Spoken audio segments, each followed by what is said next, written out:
Hey everyone, Chris here from IELTSadvantage.com with another lesson. Today's lesson is going to be all about idioms, particularly how to learn them effectively. Alright, so we're going to talk about how most people on the IELTS test use them inappropriately, incorrectly, and the root cause of this problem is because you learn them ineffectively. So we're going to learn how to learn idioms effectively. And we're going to look at the background stories of a few idioms. And the reason why we're going to do this will become clear when we look at those later on in the lesson. Okay, so the problem with idioms on the IELTS test. Three main problems. When to use them, which test to use them on, which part of the test to use them on, using them appropriately, and using them accurately.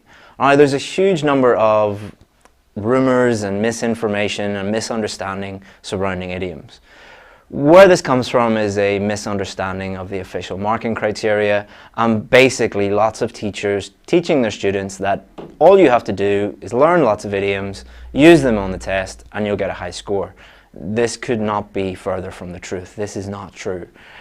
So when should you use them? Number one, do not use them on the writing test at all. Especially writing task 2. Many of you in the comments already, I guarantee, will be saying things like, when should I use them in writing task 2? My teacher told me to use them in writing task 2. Do not use them in the writing test.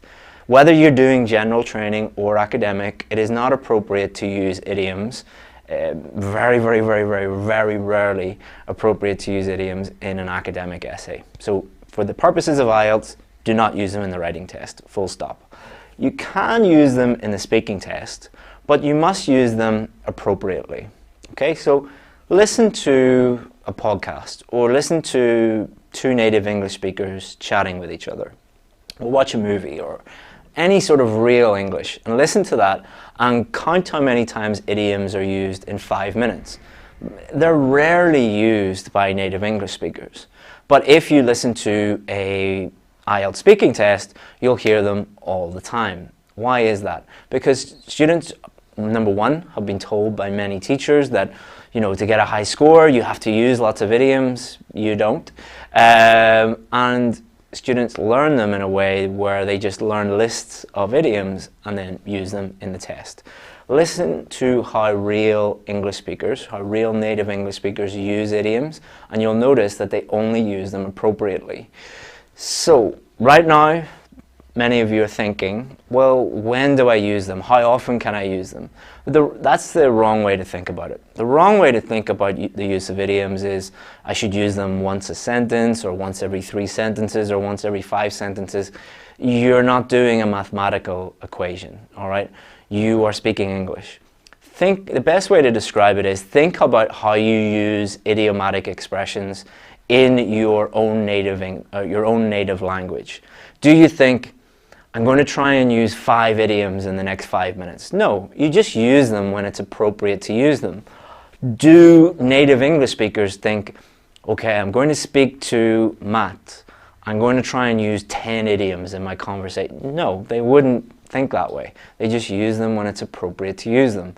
That should be the way that you think about them in the IELTS test. And if you use 0 idioms, no idioms at all, no big deal. You can still get a band 9 in your speaking test and use no idioms. Is it a good idea to use them? Yes, but only appropriately and accurately. Many of you, because you learn them from just looking at lists, you do not use them accurately. Get the words mixed up, you use them in the wrong context, the wrong meaning, the wrong pronunciation. So if you're 100% sure that it's appropriate and accurate to use that idiom, feel free to use it. If you're not 100% sure, don't use it. So now let's look at how to learn them effectively to give yourself the best chance of using them in the speaking test accurately and appropriately.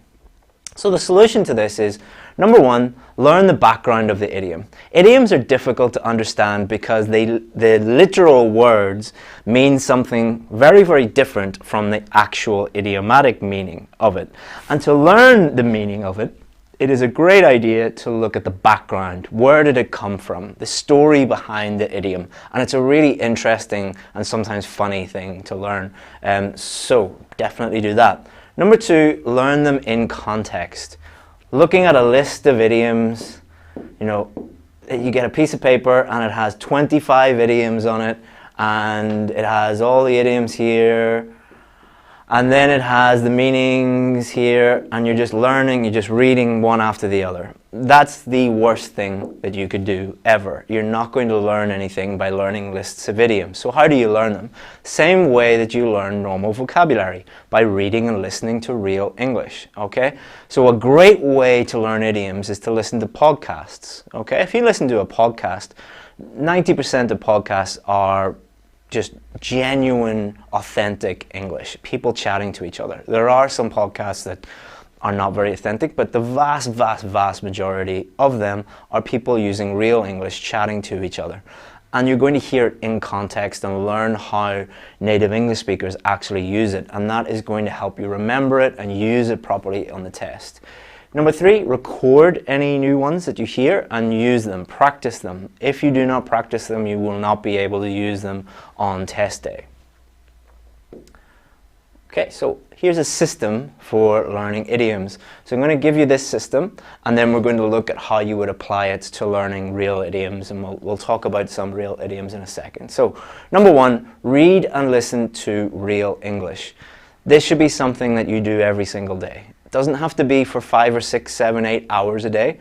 It could be as little as 5 minutes on the bus on the way to work, or at lunchtime for 10 minutes, or before you go to sleep for 15 minutes. Listen to a podcast or a movie or a TV show or something like that, with the intention, if you want to improve your use of idioms, listen out for idioms. Or you could be listening out for vocabulary and idioms at the same time. Vocabulary is very, very important, so this is something that you could do each day. Doing a little bit each day is way better than getting a list of vocabulary or a list of idioms the day before your test. Number 2, notice and record any new idioms. So if let's say you're listening to a podcast and you hear something that sounds very, very strange, you don't know what that is, pause the podcast, listen to it again. It's probably an idiom. If it's like an expression that you just have no idea what it means, pause the podcast, record it, and then look up the meaning. Okay, so record it and then look up the background story to the idiom. We're going to look at a couple of real idioms and the background stories to them, and you'll see just how powerful this actually is, because it's going to mean that the idiom sticks in your brain and you're going to use it properly, appropriately in the test. And note down anything else, like example sentences, pronunciation, anything really that will help you remember it. And number 4, practice the correct pronunciation, practice the correct use, and then you're going to be able to use them 100% in the test. So let's look at some examples. Here's one example of an idiom: bite the bullet. Okay, so does this actually mean taking a bullet and putting it into your mouth? No, it doesn't mean that. What it means is to accept something difficult or unpleasant. So let's say I want to go for lunch after this. So it's nearly lunchtime and it's raining outside. So I need to get to the coffee shop to go and get my lunch, and it's pouring with rain. I might say to myself, I'm just going to have to bite the bullet and go out in the rain. So it's unpleasant to be in the rain, but I'm going to bite the bullet and do it anyway. So if you just see this, bite the bullet, and see a definition, maybe an explanation, you might remember it. Probably you won't remember it. But let's look at the background of it. So the background, where this expression comes from, is actually from hundreds of years ago. During wartime, soldiers would be shot or injured or blown up, and they would be taken to a doctor or a surgeon. And in those days, you couldn't give the patient drugs to kill the pain. There were no painkillers, there were no anesthetics. So what they would do is they would get them to put a bullet in their mouth and bite down on the bullet. I'm sure you've seen in movies when they're about to cut someone's leg off or something and they put something between their teeth. So this would take their mind off the pain and accept the fact that they were going to have their leg chopped off or their arm chopped off or something. So by understanding the background, are you going to remember the correct use of this idiom? Definitely is going to help you. And every single idiom has some sort of background story to it. And they're really interesting. It's a really fun thing to do with your students if you're watching and you're a teacher. And then what I do is I would note down an example sentence or several example sentences. So for bite the bullet, normally it's when you are giving someone advice. They have to do something difficult or unpleasant. So a student might say to me, I don't have time to learn these idioms properly. I just want to look at a list of idioms. And I would say, you're just going to have to bite the bullet and learn them properly. But if we look at the actual pronunciation, it's going to help us remember it even more and help us use it even more, or use it even more effectively in the test. So you're not going to say, you are just going to have to bite the bullet. You're just going to have to bite the bullet. So there's connected speech here, gonna, have to. There is schwa here. You can notice all of these different things. The bite and bullet are the two words that you're going to emphasize or stress. You're just going to have to bite the bullet, all right? So learning how to say these correctly is going to help you remember them. It's going to improve your pronunciation. It's going to improve your fluency. It's going to improve your vocabulary, all right? 3/4 of the whole test. It's going to improve your grammar as well if you learn the whole example sentence. So you can see how powerful they are if you are using them appropriately and accurately. Let's look at another one. Throw the baby out with the bathwater. You might have heard this before or not. What does throw the baby out with the bathwater mean? It means to throw something valuable away with something that's not valuable or unnecessary. So if you read this, if you just read this, see, you see this in a textbook, all right? The textbook shows you this is an idiom, this is what it means. Unlikely to be able to use this because you're not going to remember it.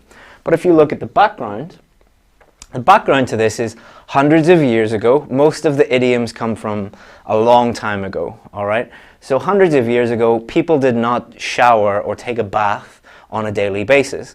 Many people didn't take a bath all year, and they might take one bath a year or one bath at Christmas and one bath at Easter or something like that. So the whole family they were pretty dirty when it came to bath time. And what would happen would be they would go from the man of the house, the father, then the mother, then the oldest boy, and then go down until they got to the baby, the youngest. So it would go from oldest to youngest.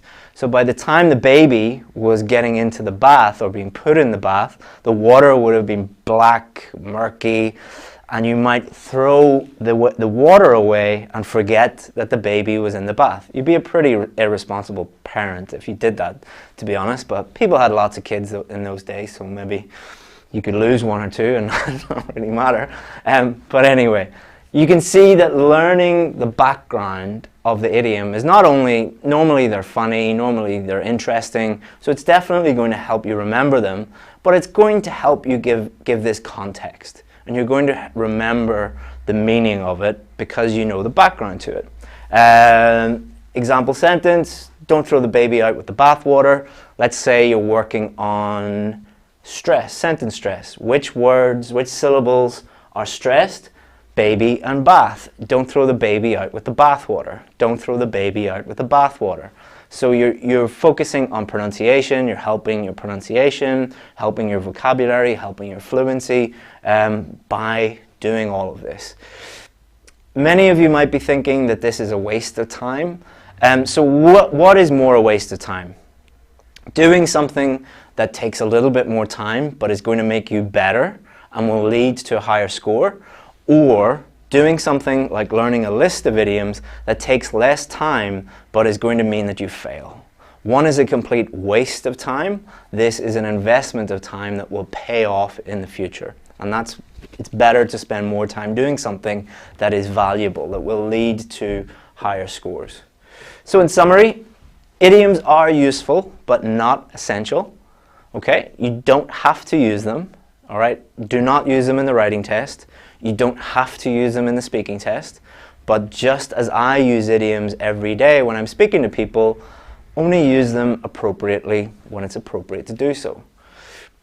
Number 2, make learning them part of your preparation, all right? Make reading, make listening every single day part of your preparation. If you hear an idiom, note it down, learn it properly, learn the pronunciation, practice it. And it's all about using these words, all right? The IELTS test is not a memorization test. It's very important to remember that.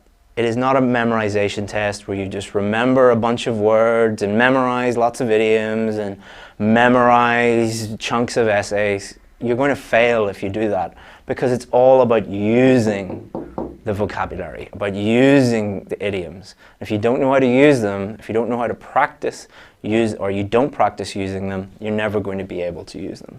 All right, so that's how to use idioms effectively. And it's lunchtime, so I'm going to go, and is it raining? And bite the bullet to go out into the rain. Thank you very much, guys. If you have any questions, you can go to IELTSadvantage.com. That's my website. If you have any questions, you can email me. If you want help with your preparation, you can email me.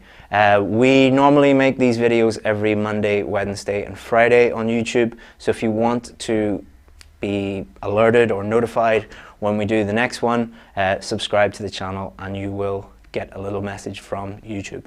Thank you very much, guys. Hope that you enjoyed that. Hope that you look up some idioms yourself, look at the background information, the background story to it. It's interesting, it's fun, and you're going to learn a lot. Thank you very much, and I'll see you again soon. Bye-bye.